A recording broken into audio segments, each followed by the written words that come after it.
before we start record, Yeah. I'm just gonna say season 4 as a whole was like Temu version of Sliders for me, just because everything looked more plastic. It looked like something you'd buy off the dollar store shelf. Oh.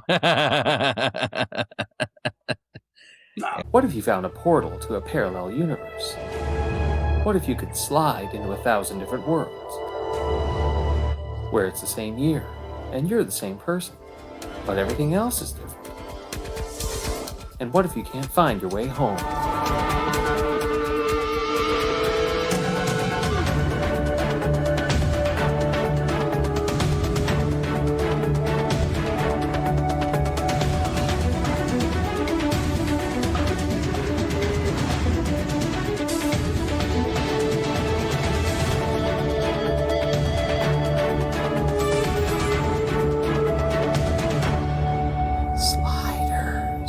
Hello, Sliders fans, and welcome back to Fandom Entanglement.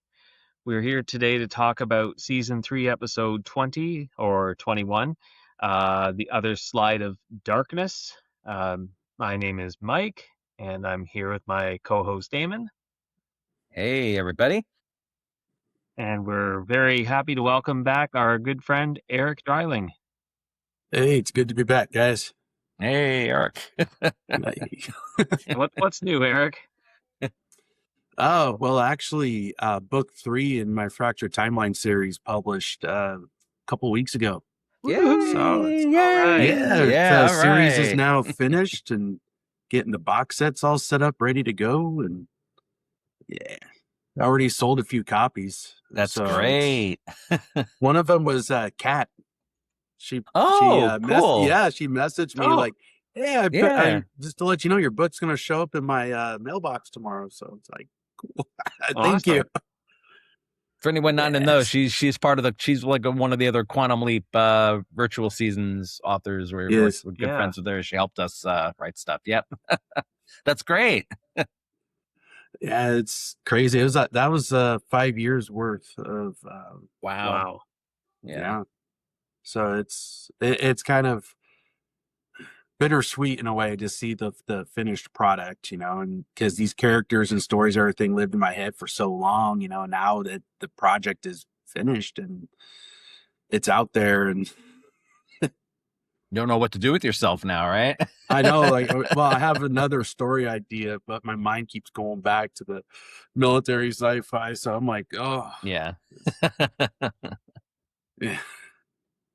It's a struggle, but but well, congratulations. Definitely congrats. Yeah, it's something to be proud of. I mean, I wish I could say I mean, we've written the fan fiction stuff, but I wish I could say I've written a book or a series of books. I've had this idea lingering in my head for so long, and I just don't know. It's hard when you're a parent too, and just trying to find the time to even do something like this is tough. So yeah. But that's great, and congratulations. Thank you. Yep.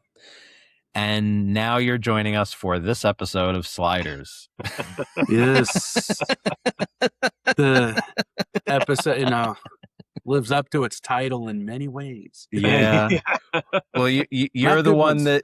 Yeah, you're the one that wanted this one, so you got nobody to blame but yourself. For some, for certain reasons, yes. But I never said I liked it. I just said I wanted to talk about it.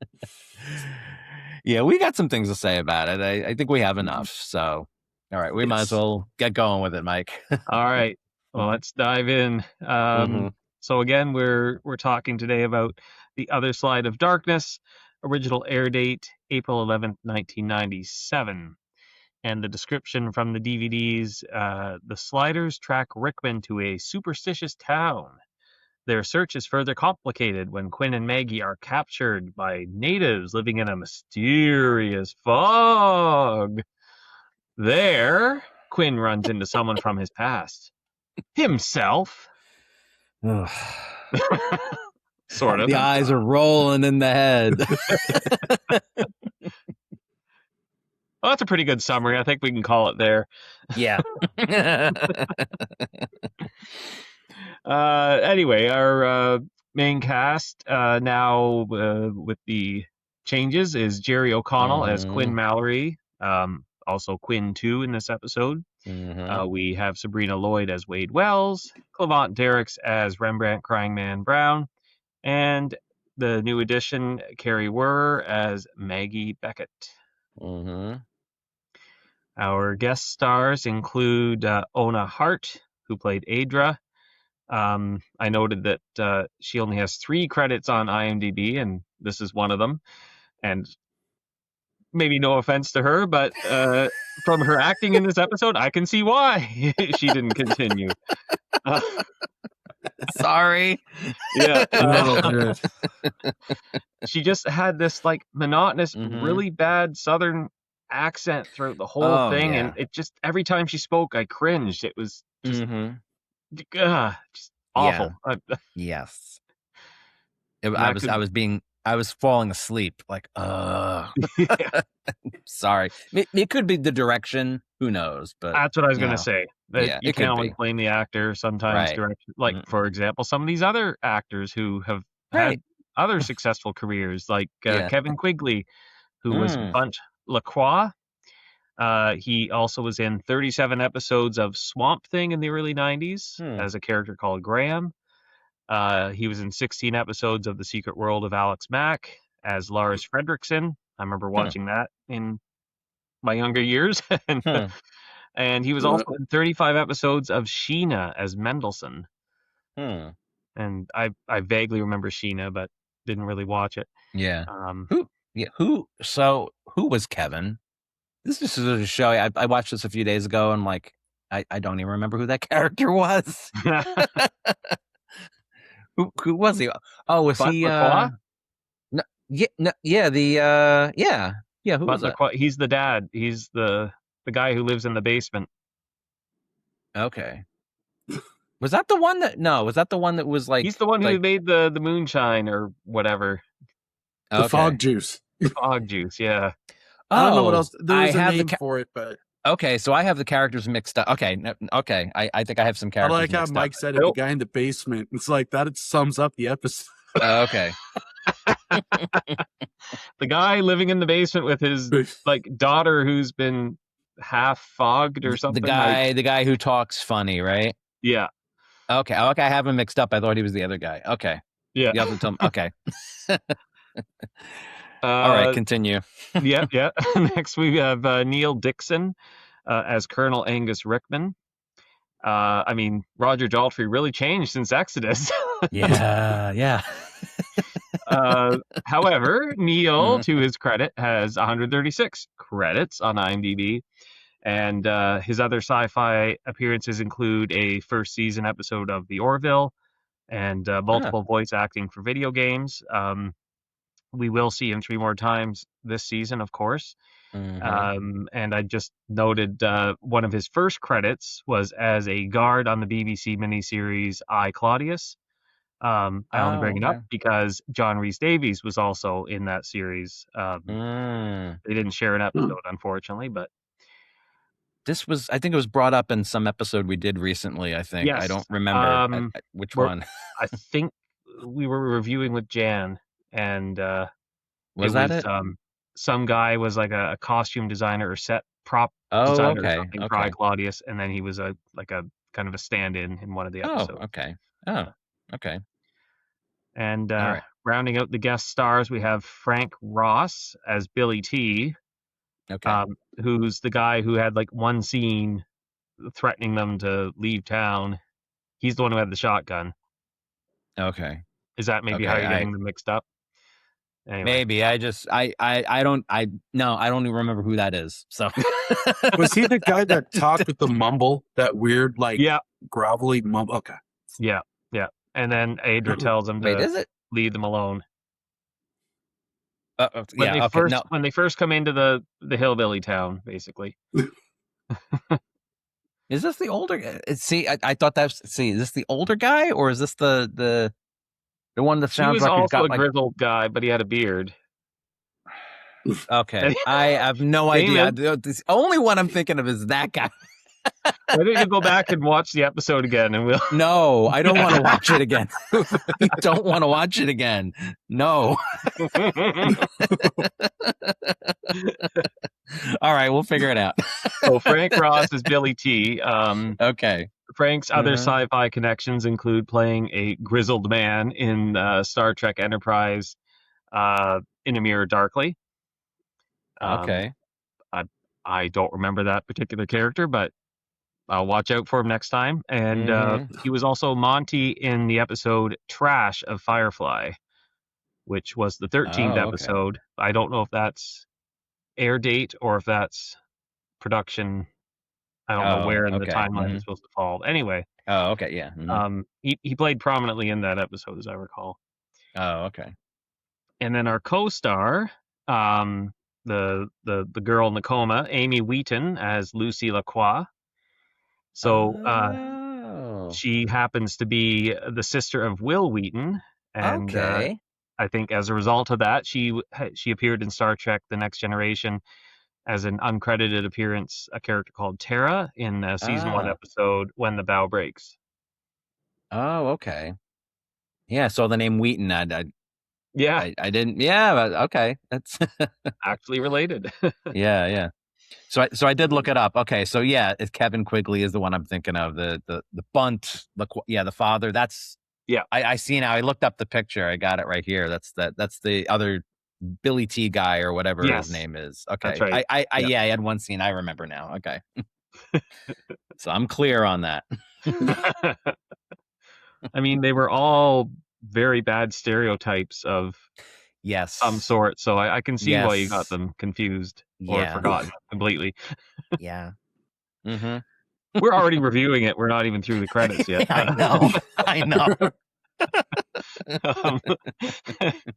This was this was written by Nan Hagan and Scott Smith Miller, directed by Jeff Woolnough, and worlds visited as designated by earthprime.com, Fog World. Yeah, Fog World, yeah. So this is weird. And I was going to say, this is like Nan Hagan co-wrote this. Didn't she write Post-Traumatic Slide Syndrome? I believe so. So I was thinking the same. Like, she wrote something fantastic and then this. Well, she co-wrote it. The co-wrote, yeah. Yeah. What did they say in Exodus with what did Chris say? Felt like it was written by committee. Yes, exactly. In the end, it may have been just who was willing to put their name on it as opposed to who actually wrote it. Well, like somebody lost a bet. Yeah, I would say so. Yeah, drew the short straw. Yeah, yeah. So, Eric, do you want to kick us off with the first impressions? Yeah, I mean, first impressions, it just seemed like a typical low rent third season episode. The only redeeming factor about that was seeing Quinn, or Quinn 2, tied at the stake and that axe coming down right on him. I figured that was actually a interesting way to kick off an episode, but then instead of like continuing with that, it was just like showing I don't know. Like whatever we watched, the weird fog, that the physics defying fog. I mean, I get alternate worlds, but that made like no sense whatsoever. It was just like clear, straight boundary. And after that, it was just, I think the plot got lost in that fog. So I mean, that's a good one. Yeah, that's good. Well said. Yeah.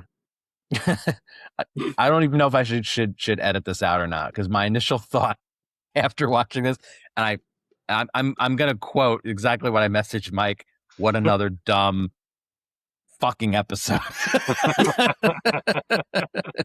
This final stretch is really tough to watch. That's exactly what I messaged Mike. Yeah. Yeah, because that's what I said, like right when I finished it. At the time, I think I actually did appreciate the callback to Quinn 2 and the Kromaggs, although I'm still finding that Quinn 2 thing is like I don't know what it is about that. I can't. I just, it doesn't sit well with me at all, the way they handled that. I liked it, but there was something about it. I just, like, even then was like, this isn't what I wanted to see him.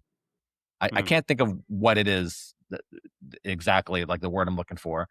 And as far as Rickman goes, the whole execution of this thing is just messy. It was fun to see Roger Daltrey, and even in hindsight, his acting wasn't the greatest, but it was serviceable. But Neil Dixon's portrayal is so over the top, and it's painful for me to watch him. I mean, like, the most exciting thing for me about this was the callback to the Kromaggs, and because at this point they had all but forgotten that storyline. Mm-hmm. So at the time, my interest was piqued. I'm like, oh, they didn't forget about it. And obviously, we're going to get something different in season 4, but we'll get back to that later. But that's my first impressions of this. And I think I'm kind of paraphrasing what I first messaged you too, Damon. It kind of felt like two storylines crushed into each other to try to make one episode, just for the sake of filling 40 minutes. It's it's not cohesive. The whole Quinn 2 thing makes next to no sense. Like, I appreciate the bringing a character back from the pilot and that concept, but it was just like the execution was terrible. It would have been so much better if we'd had a focused storyline on Quinn 2 and his motives, and instead of just having kind of a throwaway line and a flashback to the Kromaggs. If that had been separated from this terrible plot about tarot cards and witches, fog juice, tea, whatever it was. I mean, it's not as awful as some of the other stinkers from season 3, but it's certainly down there. Fire within. Yeah. We're kind of at the bottom of the barrel right now. This is like we're pretty much there. We've scraped nowhere it. to go but up. Yeah. So I agree with you, Damon. The acting is pretty bad all around in this episode. Even from the main cast, it was not great. Yeah. And who knows? Who? It doesn't matter at this point. It doesn't matter. It might be a volcano somewhere in California. Sulfur, something, and oxygen combining in your brain. Dust creating mirage apparition of a psychic woman, like, for some stupid reason. That's the whole history. No, it doesn't make any sense. Yeah. Let's just call it an alternate history. Who cares? alternate world, parallel world. It's who cares? Who cares? Yeah. All right. You might as well start off. I'm not even sure exactly where. I think we're just gonna. I don't even think we're doing an actual rundown of all.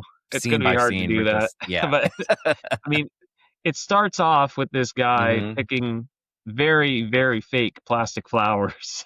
You can see the little plastic, like, hoops and metal hoops or whatever, and he's plucking them out of the ground. It doesn't even look like a real plant. They didn't even try.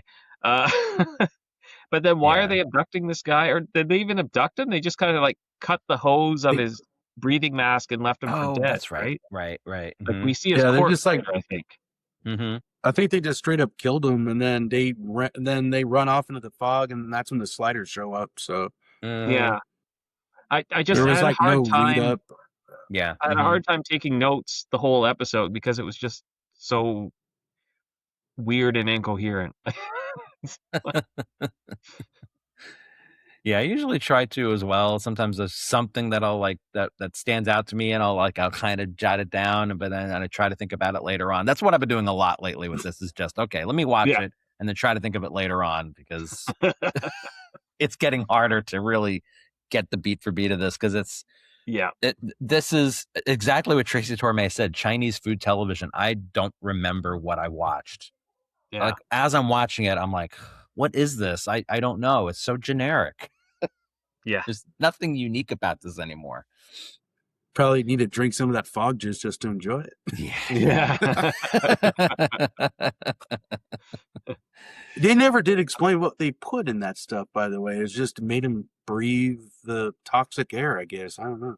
Rembrandt seemed to enjoy it, so I mean, if I had to take a guess, it's probably something that was like, well, because they get into the whole thing where they think it's actually legitimate, or I should say plausible explanation. There's probably some sulfur or something that people like can't really breathe, and it's like choking them. So maybe it's something that kind of clears the airwaves or something in the lungs. Probably whiskey. They probably got him drunk. Or helping. I don't know. They did say it was a still, right? Like he was making something in that shack. Wasn't it something like it fermented or something? Yeah. Or yeah. He said it had to take like a day to mellow, and he was like, "We don't have time. Let's drink it now." And it's like, yeah, you have no idea what you're putting in your body there. Yeah. Let's drink it. This crusty hobo says we're okay, so that's good enough for me. It's magic tea. Yeah. Everything is magic lately, so apparently. Yeah. Although I did like Remy admitting to aiming for Arturo on those landings. Yeah. It's probably the one little funny thing, and then Wade kind of came out. She's like, "So you were aiming or something?" Yeah, and it was like, I'm like, "Oh, we actually got some humor again. Wow, yeah, like, really? They're trying to do some humor again because it's." Yeah. But then you mentioned the professor. You mentioned the professor, and it's like, oh. Yeah. But I have not laughed with this show in quite some time. Mm-hmm. So yeah, yeah, at it perhaps, but not with it. Yeah, that's true. Well, you might as well say what you were saying here, Eric, about that it's like a Quinn-centric episode, essentially. So yeah, it's well, mostly because it brings back, like we were just talking about, the double that was introduced in the pilot, the one that finished the equation. Now they keep saying, "Oh, I gave you the equation." It's like, technically you solved it. Quinn had most of it worked out. He even kept saying in the pilot, it's that one piece that eludes me, some genius. And then he finishes, but he was never given the equation. That's right. Yeah. But it's just, now that I'm thinking about it and I've had a chance to let it, process it again. And it's like they took one of the most interesting characters that you only got a glimpse at in the series. And they made him a disposable villain. Yeah. And he only had not even a handful of scenes. He was just there to tell Quinn, "You're not a killer." I did put that down as a memorable quote. I thought it sounded cool. But the context, "You're not a killer, not yet." He's like, he almost choked out one of your minions back there. And he had the, eye of the tiger going for him. So I think he was going to fully commit if it meant saving Maggie. So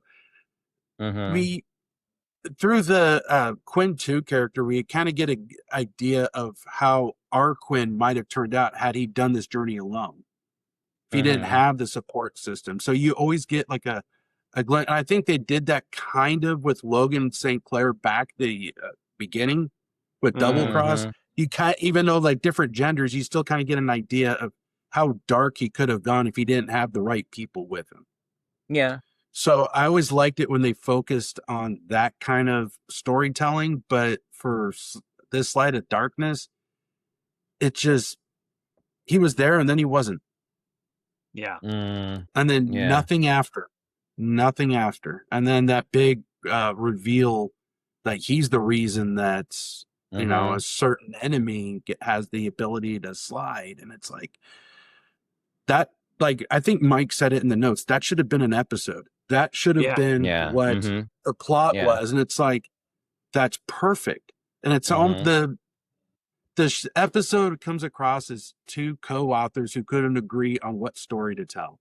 So they're just kind of arguing with each other over the script.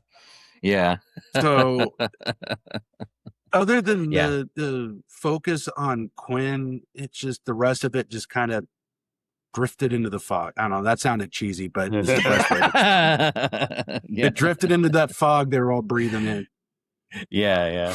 Maybe the writers took a hit of that fog before writing it. Who knows? Yeah. So, I mean, I had a serious question, though, concerning Quinn, too, also. I know it's supposed to be him, but, like, how does he know that that's our Quinn that he encountered?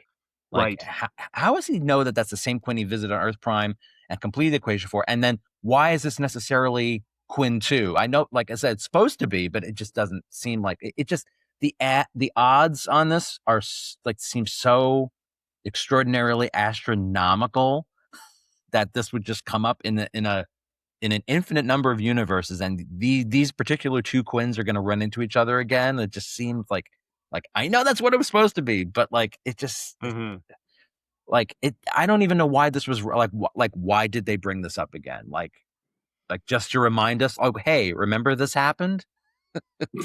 Maybe. I guess so. Like I didn't mind seeing it come back, but not like this. Like, and why was he talking like he's possessed? Like it's just what, because he's got some dumb voodoo makeup shit all over his face, so he's like he has to sound like he's possessed, like that's the darkness coming from within. I guess I don't know. It's just like I guess that's what my problem was with it. It was like what I. I don't know. Again, I think that goes back to the stereotypical like hillbillies and villains. If you're a villain, either you have the goatee or you got the deep menacing voice, or maybe both. So, like I said, they took a great character and just kind of used him as a one-off villain, and it's like there were no lead up to it. It was just like, boom, here I am. Remember me from 3 years ago? I'm evil. Yeah. Exactly. That's exactly what it was. It was like just another example of them taking like something and just like we're just gonna completely destroy this. Yeah. Yeah. Okay. So. Well, yeah. Maggie. Speaking of being destroyed, when they land there, Maggie is unaffected by the fog, which is I found cool to be the opposite of her being unable to breathe the earth on Earth-Prime. What did I say? Being unable to breathe the air on Earth-Prime. And then after the credits roll, Wade says the exact same thing. So, I don't know if we needed that exposition, but if you missed that episode where Maggie joined, maybe. I didn't think of that, but yeah, okay, yeah. Yeah, sure. Although if you missed that episode, you'd be like, who the hell's this? Where's the professor? That's true too. Yeah. But Eric, you mentioned that that I brought up Maggie because then you're mentioning her team playerness. Yeah. Yeah, it's a brief moment, but it was there. I mean, there was some sort of like development trying to work its way through. Where she wants to like go run off, and Quinn's like, we don't do that. We run as a team. Yeah. And like both of you mentioned in the notes, it was like Remy and Wade were set pretty much to let her run off, and Quinn didn't even argue. He was just like, no, they make a good point, but it was, and I believe it was a small step, but it was there. And it was a little kind of restrained herself for a little while, but then as the episode progressed, she was just more like, screw it, Rickman's in there, I'm gonna go after him. And it's like, and then Quinn goes after her, and then shenanigans, so shenanigans ensue. Yeah. That's basically what I was saying. It was like they were ready to leave her ass behind, and Quinn isn't necessarily disagreeing, but I mean, it's definitely better that the new team dynamic is a little bit better than the previous episode. Because with Soul Survivors, it's just like that's from the previous episode. Hostility. Yeah. The zombies. Okay. Yeah, zombies. Yeah. Oh, don't remind me. Okay, so this is not Billy T. This is Bunt. Okay. So right. What is with so I don't know. Again, no offense to the actor, because if that's the way he really talks, I'll give it a pass. But I don't think so. The way they've been going with this show, it wouldn't surprise me at all to say that they're trying to go for the stereotype here, and this is terrible. Like, what is this? He sounds like he's got rocks in his mouth when he talks. Like, we're just talking like what is like, why are you like, what is the point of this? I don't understand this. And the same with the psychic. It's just more generic, dumb bullshit. Yeah. That it doesn't really contribute anything to the plot. It's just the acting is so cringeworthy from everybody. Like you said, Mike, the monotonous, he's gonna get you in the fog, the fog, and he I forget all the words that she was saying, but it just all was like, I'm being put to sleep. It made sense though for talking. Wade to latch on to the whole psychic business going on in the story. I mean, everybody else was a bit more reserved, but Wade was just like hook, line, and sinker, and she was like, "Tell me more." And it's like, I get, especially with the episode Dragon Slide, why she would like that sort of stuff, but here, I think even for Wade standards, it was a bit much. Like, she just immediately latched on. She didn't even try to question. It was just, we should believe her because she's blind, and those are the most powerful psychics. And it's like, all right. It's kind of consistent for Wade though, because Into the Mystic, she was believing there was a fortune teller in that one as well. Who was telling true. It's just I guess it's the way it came across. Maybe this goes back to the lack of quality acting, really that we're already discussing here. So that could very well be it. It's just it just seemed slightly off for me now that I'm like thinking back on it. It's like I know she would be the believer, but it just seems even for her standards, it was just 0 to 60. Like there was no like build up maybe or prove it. It was just I believe you. Yeah. It's not in the notes, but I think that's also because there's the other extreme with Rembrandt, really quick to dismiss it too, and kind of explaining why. We didn't even say that in the notes. Maybe we should talk about that now, about how Rembrandt was, again with the military thing, but but the story that he had, Haiti? The Haiti thing, and that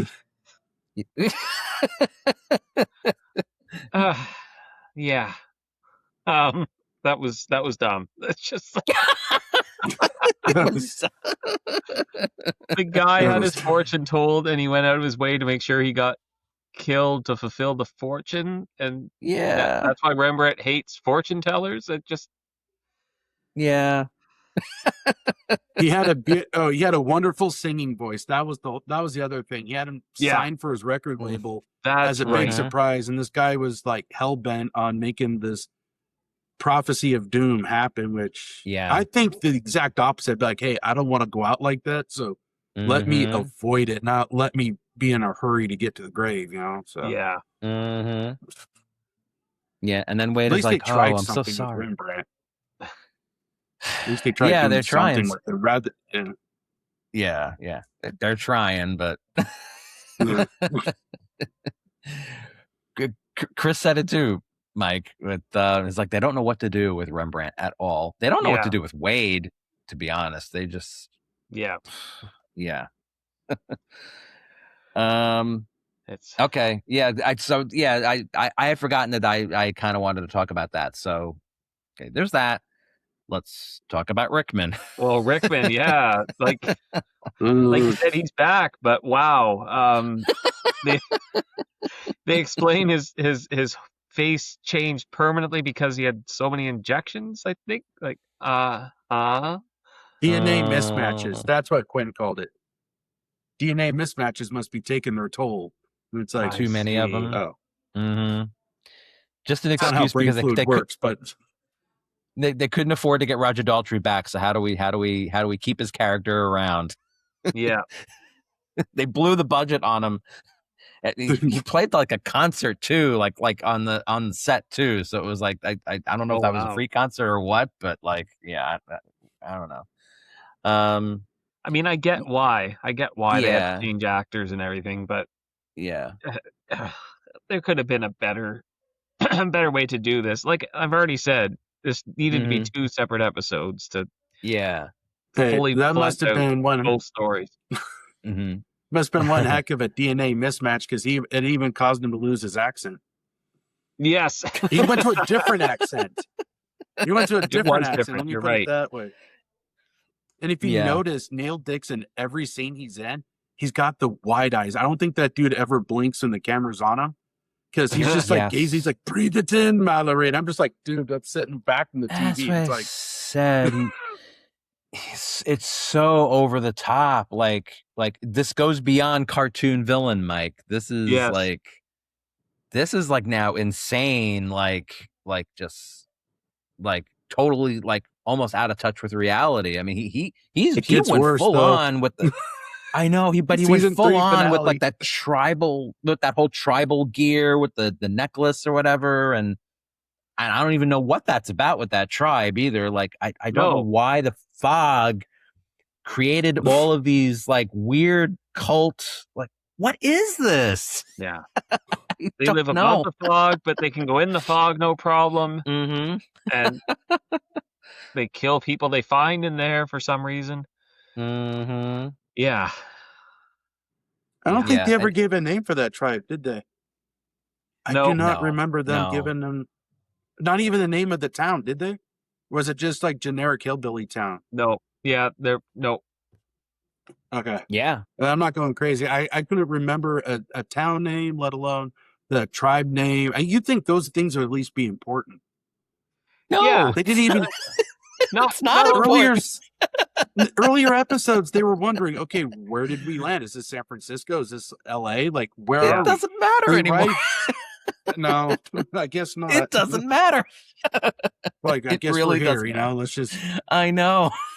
Yeah, not only is the plot bad, or the two plots bad, they didn't even try to give some semblance of a world. Like, there was no world building. No. It's just, not at all. Boom, there's a fog. Yeah. People above it, people below it. Don't go in the fog if you're from below. Yeah. The end. I know. Yeah. No, but you guys said it in the notes, pointing out that the fog defies physics. Now, if maybe they at least tried to throw in some COD science, saying maybe the gravitational pull somehow messed with how the fog, or even something. It was just, I guess, make it look cool on TV. Yeah. I don't know. Yeah, like that wall. There's just a wall. It stops vertically and unnaturally. There's no reason for it. It's like they literally like step past a line and it wasn't there anymore. You would think they would put a sign that says "Stop! Do not enter fog. May cause death." Yeah. Put a sign up, something like "Do not cross." But everyone in town knows. You don't got to tell nobody else. Yeah. They shouldn't be around these here parts anyway. Oh my God. Yeah, trouble. So I can't even do that. Nah. I was trying to do the marbles in the mouth thing. It's that marbles. That was it. Yeah, I was saying rocks. Yeah, no, it was marbles. Yeah, it's just mumble. Like it's bad direction. I think that's what it is. It's just like this is like you need to act like this stereotypical marbles in your mouth. Like okay, like there's no reason for this at all. It's stereotypical and insulting. To be honest, it's insulting. But they tried. They did try to explain how the fog affected people. That maybe it's on a volcano. Yeah, sulfur and it's oxygen. Somewhat plausible, right? I didn't like that. That was kind of it. They just said, "Oh, here's probably why." Yeah, I do like they gave that line to Rembrandt. That was neat to show him like how he's kind of like adapted to the situation over the last 3 years. Because even Quinn kind of gives him a look. It's brief, but even he's surprised that Rembrandt gave the scientific reason for how the fog affects the mind. So that was actually yeah, I appreciated that. He's like, you've been hanging around me for too long. He's like, you know it. And give him a little high five or whatever. And like, yeah. Too bad I wasn't like that in Exodus. Oh, yeah. I had to put that one in there. I know that was like one of the most painful episodes in the entire series, but I had to. Yeah, I know. I know he hated that too. Yep. So the guy's choking. Yeah. Well, they're up above the fog after Quinn gets captured and put in the cage or whatever, and the guys over there taunting him or what have.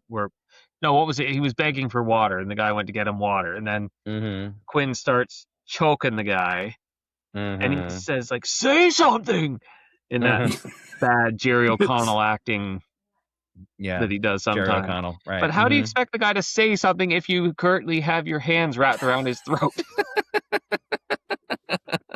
You are choking him. Say something.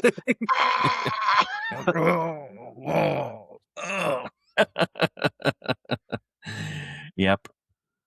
Can you imagine how that conversation might have... Wait, what was that? Can you Sorry, imagine what? how that conversation might have gone later? Did you get anything from Quinn? Yes, we must find...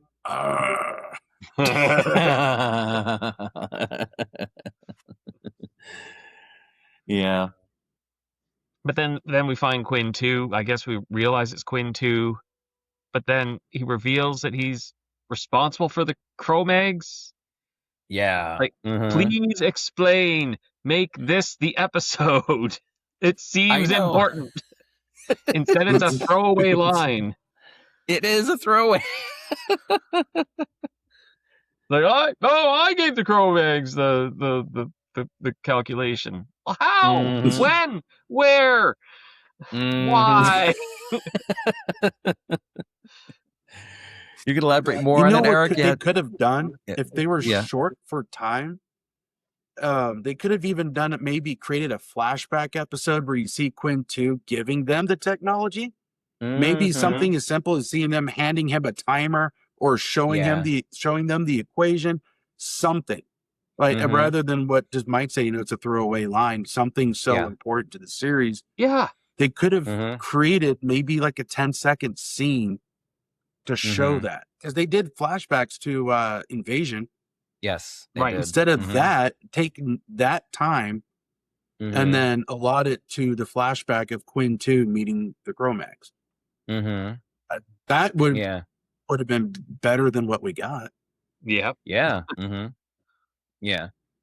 I was gonna say, if I remember correctly, I do you remember, Mike, when we read the comics and they did the Zircurvians? Yeah. And I think that was part of the backstory, was that Quinn that they met in the comics also gave them the sliding technology, taught them how to slide or something. So I don't know if they took it from that. I mean, because I kind of liked the whole thing, because I kind of liked that they were bringing the Kromaggs back. It only because, like, I'm one of the, I know a lot of people do not like the Kromaggs. They hated them, but I actually liked the idea behind it. I thought it was an interesting concept when they introduced them, at least. So I desperately wanted them to get back to that after leaving it behind. Plus, we didn't know anything about the tracking device still. So I'm like, oh, maybe we're gonna, like, they didn't forget it. This gave me a little bit of hope for the future. Like, oh, like, okay, they're giving us something. But like, in hindsight, it does feel like just a throwaway. It's meaningless in the grand scheme of season 3. And then we're going to get to season 4, the sci-fi era. And it's like, they completely forget about this anyway. And it's like, they forget this in favor of turning them into Nazis in season 4. Exactly. So, yeah. Right. So it's, the concept of the Kromaggs, I agree. I always liked that, except, they kind of ruined it when they became space Nazis. Yeah. So, I mean, it was interesting to at least get it back, but just, again, this was, it's looking back on it now, this is pointless. There's nothing to this. Yeah. The character design for the Kromaggs, I actually preferred this season 2. Yes, I did too. Because season 4, I understand they were trying to go with the more humanoid look, but I think they were more imposing as they were in season 2.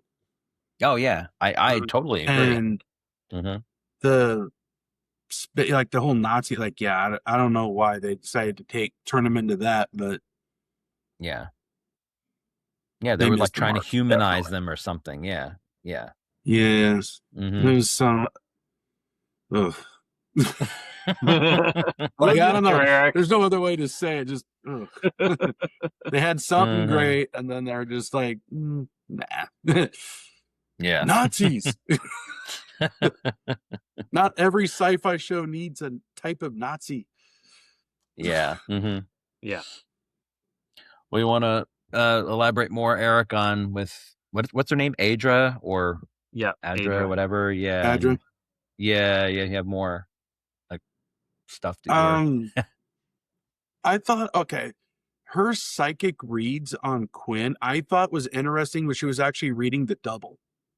Mm-hmm. And when she's telling Wade, is that why he waits for the axe to strike? And she's like, even Wade was starting to look at her like, that doesn't sound like Quinn at all.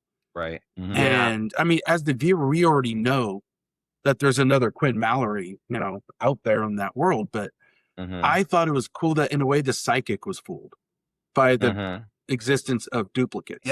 Yeah. So it's like that. It's a glimmer of a like, hey, that's kind of neat moment, but it's quickly lost to the stereotypes and the endless tropes.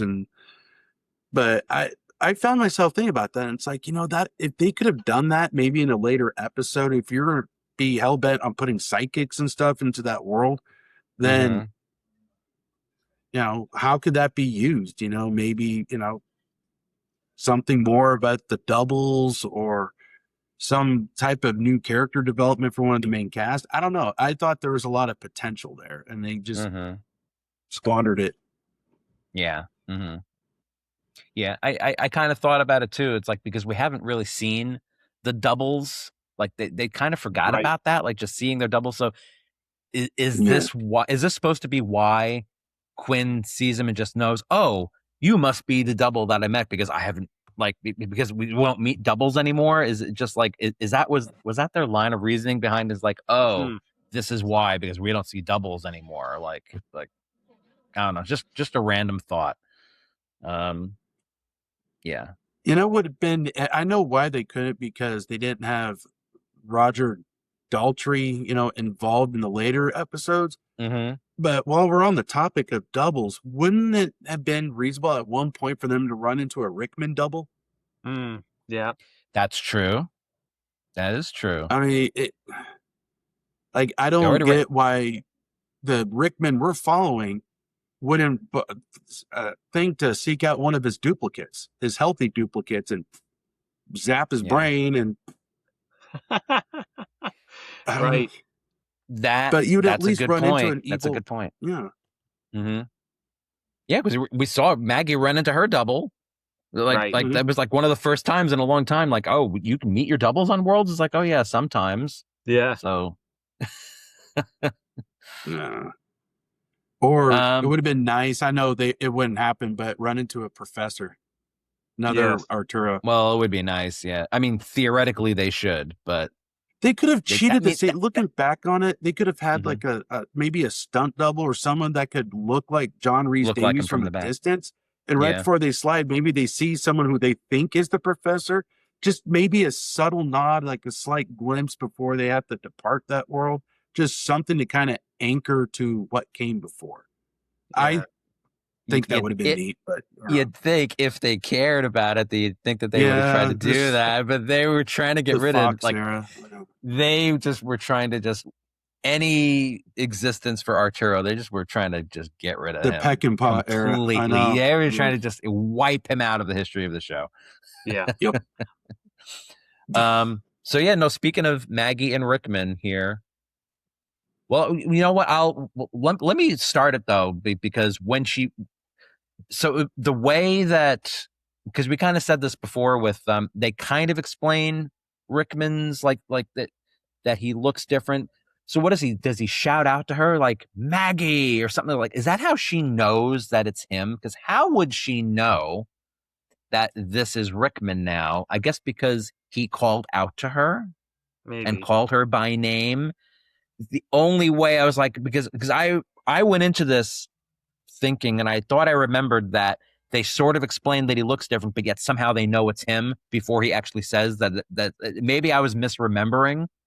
And maybe it's because of that scene that I was misremembering, because it's just that they're just assuming that like they know that it's Rickman somehow, even though even though he explains that, oh yeah, they get into the whole DNA thing, mismatching, and right. It just actually we executed very well. There was a point actually that I forgot to mention when I was talking about the address, the psychic from earlier. She actually got a read on Rickman. She actually got picked up Rickman. It was brief, but she said he has half a life, which I thought was kind of a cool way to describe it. Oh, okay. That's right. Because that's when Wade's like, yeah, that's who we're chasing after. He killed one of our friends. But when she said, yeah, he has half a life. So I'm like, hey, yeah, that's cool. And then it was the transition shot to the wide-eyed, crazy, like almost Doc Brown version of Rickman, Doc Brown. I shouldn't say that about Doc Brown, but I know that's. but no, it was the whole Maggie, like Damon was just saying Maggie, and it's like, come on, that doesn't even sound like it doesn't sound like him at all. And she just accepted Rickman, and that's him. And it's like, and so was it kind of like she was also starting to pass out from the fog because she couldn't breathe it in for too long. It was just longer. Yeah. And then it's like, oh, the fog gets to you after a while, or you think you're seeing things or something like that. But so I know she was like trying to convince them. I don't know. It's just a throwaway for them to try to like just let us accept. Look, this is Rickman now. Let's just move on. Yeah, right.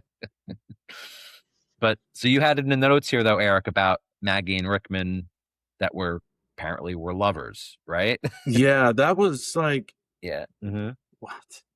Like there was no. Okay, you go back. I'm sorry to do this to you guys again, but go back to Exodus. Right. Going back to Exodus. There was no hint. It was strictly like a militaristic, like professional relationship. Yeah. And there was no hint that they were lovers at one point. So when they had her strung up in her underwear and it was like, oh, you didn't tell them we were lovers. And it's like, wait, what? Oh, was that when it happened? Okay. This way, and it had I missed that. Maybe I was too busy looking at her strung up in the cave. I was going to say that I must have missed it during this watch, but because I did remember that they were supposed to be that I thought they revealed it in this, like, oh, they apparently had some kind of affair going on, or that they were lovers at one point. But I was like, did I miss it? I could swear I did, and I was like, but I don't want to. But I don't want to watch the episode again. So, but by adding that, they actually made Maggie less sympathetic. Because at first you're like, oh, her homeworld blew up. She lost her husband, and she only has revenge in her heart, or what, and it's like, no, she got with her commanding officer. Which I don't care what parallel Earth you're in, you have someone getting with their commanding officer. Both of you are out of the military now. It doesn't matter if it's Army, Marines, Navy. You're done. So when they just threw that in there, it's like, then why should we care if her husband died? If she didn't care enough about him, then why should we care that she's suffering now? Right. Yeah. It was just it threw a lot of not how you say complexity. It was just like WTF moments, and we were just like, you know what? I'm done. Let's just get through this episode. Like it is. That's what it is, and we'll never discuss it again. Not like Quinn's like, what the hell? Like, if he would have just turned to her and went, seriously, we're chasing the guy who killed our best friend and your lover, who killed your husband. Yeah. It's like Jerry Springer meets Sliders, That's Maybe not that was kind of until the writer's room. Yeah. That's not until Lipschitz Live. Jerry Springer meets Sliders, which I actually did like that episode a lot. It's one of my favorite episodes of season 4.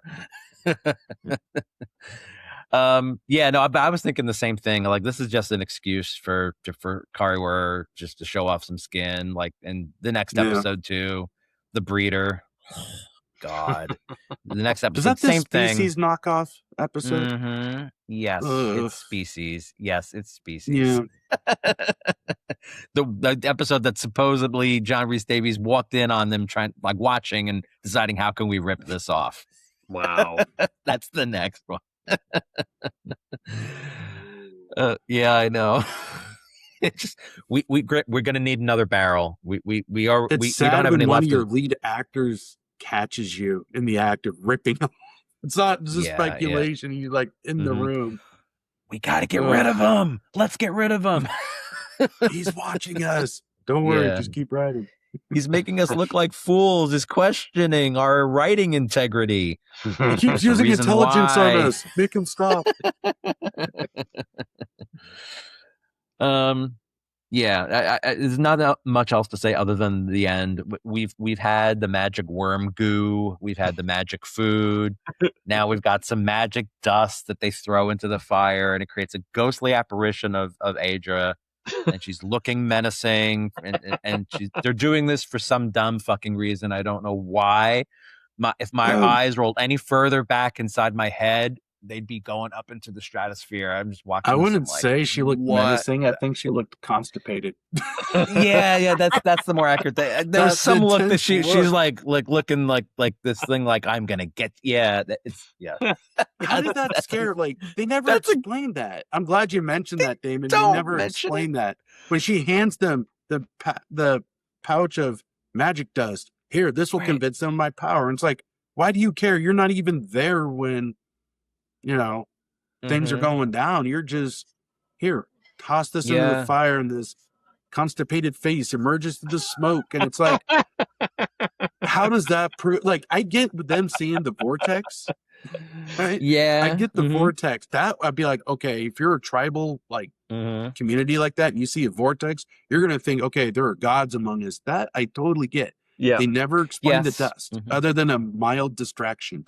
Yeah. I don't know. Yeah. And it's not in the notes, but like, what's going to happen to Quinn too? I mean, not that I really care anymore, but like, he was so intent on like, I need you to hate me so that you will murder me, like, or that you will kill. Like, it just was so. I don't understand why we needed this at all. I think the line was, "I need you to hate," like they hate. Yeah. I'm just like, like the Kromaggs, I guess. Why? Yeah.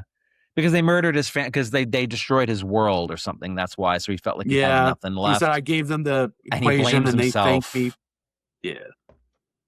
But still, he gets knocked out and left in the cave, and that's it. He doesn't like try running out or try jumping through the vortex. That could have been something. Yeah. That desperate leap through the vortex as it closes. Yeah.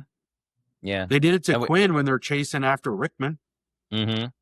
Yeah. They get it just in time for it to close, but no, leave him in the cave. Yeah. And we kind of like glossed over it in the notes, but like he basically helped Rickman escape because he's helped him with his timer because it was broken. So that kind of like, remember we mentioned that in the Exodus, or I posed that question, like does he have a timer? I don't think Rickman has a timer, does he? Yeah. He can just leave whenever he wants to. I don't think so. I don't think they've ever established that he has a countdown and he has to wait until he slides. Oh, no, right. Yeah. They do? Oh, he does have a timer? It was in one of the later episodes because Maggie, I think, asked the question, well, he can leave whenever, and Quinn's like, no, he plays by this. Essentially, the line came down to, he plays by the same rules we do. But that's what made it difficult. His countdown was different from theirs. Right. So sometimes they would go to a world for like 5 minutes, but Rickman had just left. So they'd have to wait and play, leapfrog with it. But it was so quick, but that's the problem there. They didn't emphasize it, which is why. Never explained it. Yeah. No, but he did. They gave him a countdown because in another episode, I think it was Dino Slide, not to get too far ahead, but he jumps out and then he comes back. But they never explained how he's able to. They never explained how he's able to loop around and find the coordinates, let alone how to program it and go back. So it's, I don't know. It's just whatever they need for the plot. That's what it is. I guess so. I think so. Unless I'm remembering it wrong. I very well could. No, that sounds right now. That now I'm kind of remembering he plays by the same rules that we do, but we when was this ever explained to us? I guess did he activate it early when they went onto the new world, and then he just decided that I gotta leave. I guess I think he did come back because they thought he was gone, so everything was fine, and then he shows up again and takes one of them hostage. Yeah, and it was something like that. Where the hell did he come from? He was supposed to have been gone. Yeah, and he did stuff that Quinn couldn't even do. Yeah. Yeah. Ugh, I know I got ahead of myself a little bit. It's just frustrating, season 3, Peckinpah era. Yeah. Yeah. Well, I don't know if there's anything else we want to say about it before we move on, or there's nothing else I want to say anything else. No. Okay. You're pretty much the one that's got all the lines, Eric, that you liked. So yeah, like I said, Quinn 2, I'll never slide again. I know it wasn't delivered the best, but I just like the way it was written. I'll never slide again. I just thought that could have gone in so many different directions. The exchange between Remy and Wade, when he's like, what I missed about Professor Soft Landings. Whenever he was around, that's something to aim for. I thought that was spot on. That was kind of like the levity we needed, more of in season 3. It was a little bit of a callback too. I think there was an episode once where Arturo said, "Sometimes I think you're aiming for me on purpose," or something to that effect, right? So it was a callback. Yeah. Nice one. Okay, yeah. And then what was the other one? I don't have the notes up in front of me. It's been really hard on him lately. Yeah, the conversation between Wade and the psychic, and she's like, that's why he waits for the axe to drop. And again, she was reading Quinn too. Right. So I thought it was a nice little not a misdirect, but like a misunderstanding. Like even the psychic isn't infallible. It's they can make mistakes, but in a way she wasn't. It was Quinn, but just the wrong one. So right. It's like the nice little moments, but then the rest. I don't know. I'm sure there was other memorable quotes. I just the fog Quinn was getting to me, I guess. Who knows? Well, you said Quinn 2 was saying to Quinn, "You're not a killer, not yet." Yeah. That was good. He could, again, better delivery could have been needed, but yeah, like you're not there, but it's like that's still there. That part of Quinn. It's just yeah. All right, we got time for some of these comments. Yeah, I Mike? think so. It'll mostly be the Christmas stuff. Yeah. We'll get through some of that. Sure. Yeah. All right. So season's greetings number 1. We have Chris Digital Artist saying, "Hello, Slideheads. Yes, Damon, I'm right there with you on this episode. It's a solid one, especially for season 3, but the whole mall in the sky concept feels a bit too over the top. I too immediately thought of the Cloud City Bespin, which works perfectly in The Empire Strikes Back. Not so much here, LOL. It comes across like one of those season 3 moments where the writer said, let's toss in something weird so viewers know they're in a parallel universe." Yeah, we get that a lot. That said, the episode does deliver good messages and some strong character development. And yes, Teen Wolf 2 is absolutely terrible. Totally agree with you, Derek. I'm giving this one 7 out of 10 alternate families. I too was going to say subliminal messages too, LOL. Yeah. And KC0ITF says, disagree with Ashley. This episode isn't anti-capitalism. It's anti-consumerism and marketing hype. Branding is education. Contrary to popular communist belief, capitalism is a very good thing. Damon is right. Saving up and not going into debt for things you don't need is capitalism. Merry Christmas. Nice. I guess I'll do like the second one. Sure. Because Pedro, since he was my guest on that, he was just kind of being funny. He said, "Right, time to listen to what this Pedro guy has to say." And then and then he said, "Thanks for having me on."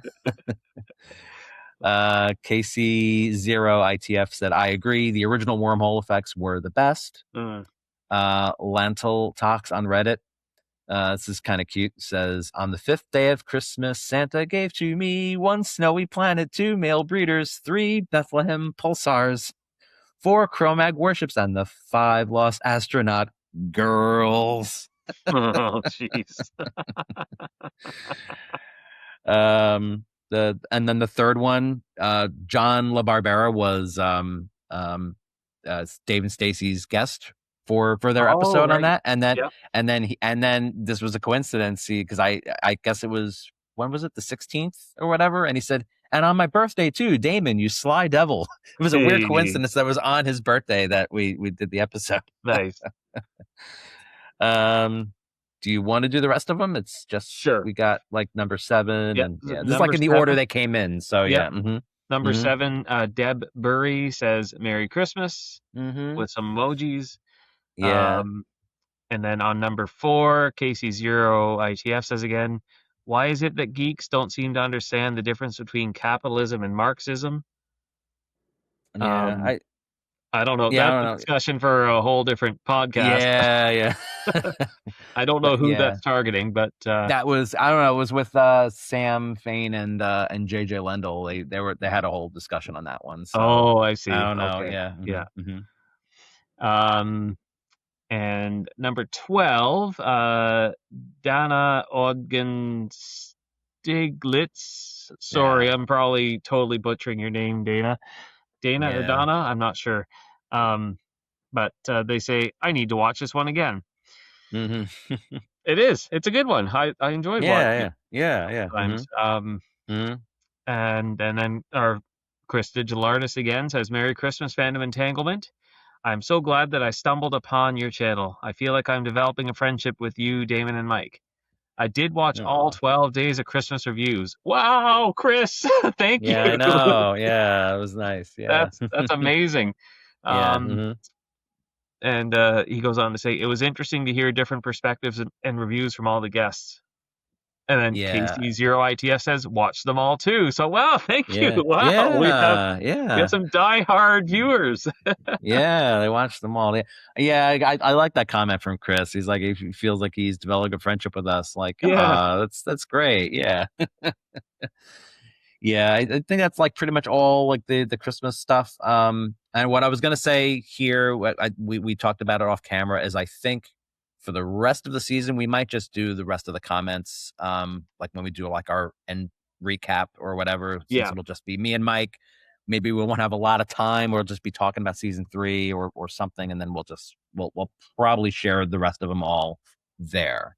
So because we still have a lot of comments to catch up on. So like more recent ones, and there's still some older ones. So, but hopefully they'll tide people over until then. Yeah. All right, I guess so we'll move on to some final thoughts, ratings. Do we want to go from the bottom up? Do we want to? You're the lowest, Mike. So So why don't we do that? We'll try to send the episode off on the highest note possible. Eric is last, so you're. So I don't know what else to say. I've kind of already hashed out my issues with this episode, but it had so much potential and it was so disappointing.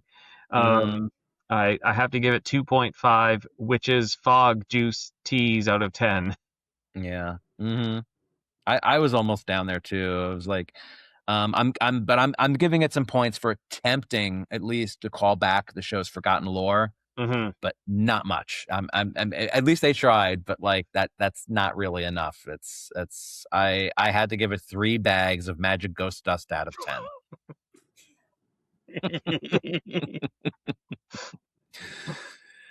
All right, Eric.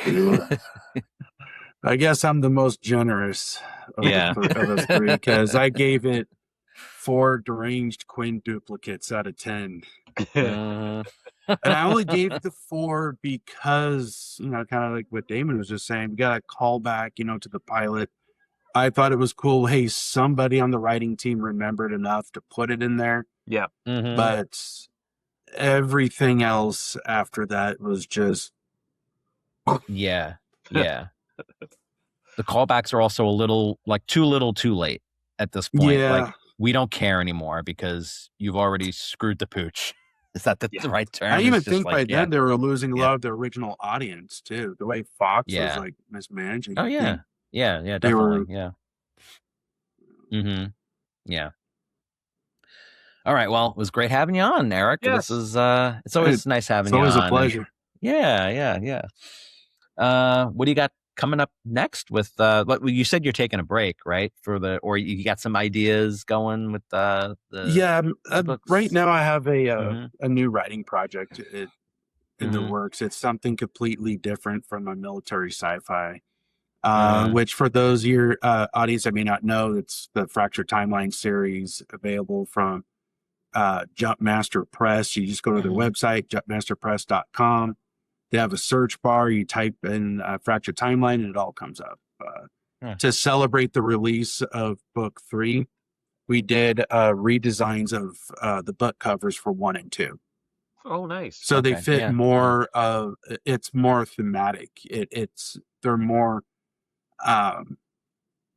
in sync with one another, because the first 2, they were like mismatched. So the editor and I, we kind of put our heads together and like, hey, we can make this better. So did that. Like I said, I got a paranormal thriller book in the works right now. So it's, like I said, it's a new challenge for me as a writer. So I want to see what I can do with that. But good. Like I said, it's always a pleasure coming on this show with you guys and just talking about, sliders and favorite memories and all that. It's great. So even though the episodes may not be, the company always is. Yeah. Well, that's nice. Yeah. Well, the feeling's mutual, Eric. Yeah, we'll try to get you a better episode next time, though. Yeah. Please do. No. Not the season finale. Do not do that to me. No. Yeah, and then just, I guess, your contact info again, just Facebook page or whatever. Like I said, I'm quite easy to find on Facebook. It's Erik Dreiling, author. I'm always updating, whether I'm sharing Jumpmaster Press news or sharing some kind of insight about my writing process, or a new theme that I do is called Behind the Book, where I take one of the Fractured Timeline books and I talk about chapters that were either deleted or moved around. And if you guys didn't know, actually one of the Jumpmaster Press books from another one of their authors, she's a good friend of mine, actually got picked up for the TV treatment. It's getting adapted into a television show. Nice. Detective Rose Thorne. Nice. They announced it a few weeks ago, and it's being they did the principal casting, photography. I think they actually start filming in October. And so they're going through the Jumpmaster Press catalog from last I heard. So that's great. Knows? Wow. Yeah, that's cool. Things are rocking and rolling, but cool. you never know who's paying attention. When you put your that's right. works out there, stories, short stories, whatever, you never know who's paying attention. That's another thing I just learned myself. Yeah. You never know who your audience is, and somebody could reach out to you and say, hey, your book meant something to me, or hey, this character really spoke to me. So when you guys experience that, it's to me, that's what being an author is about. Yeah. Well, again, congratulations on completing trilogy and everything, and best of luck in the future. Thank you so much, guys. Yeah, definitely. All right. So next up in production order is Species. No, I'm sorry. I mean The Breeder. That's their next episode. We'll get through it. Meantime, be sure to like and subscribe, and share your opinions on the episode in the comments down below. As I said before, we will do a roundup, probably in our season recap of for all the past episodes, and hopefully this one too. And then you can also visit our website at fandomentanglement.com, where you can find all of our past videos and the links to our social media channels, including YouTube, Facebook, Blue Sky, and Mastodon. So until next time, I'm Damon. And I'm Mike. I'm Eric. And I never have a good sign off for these things. For this one, I say stay out of the fog. Stay out of the fog, guys. And lay off the fog juice. Yeah. Lay off. Yeah. Lay off the juice. Bye, guys. Gotta let it mellow first. Bye. Yeah. Bye.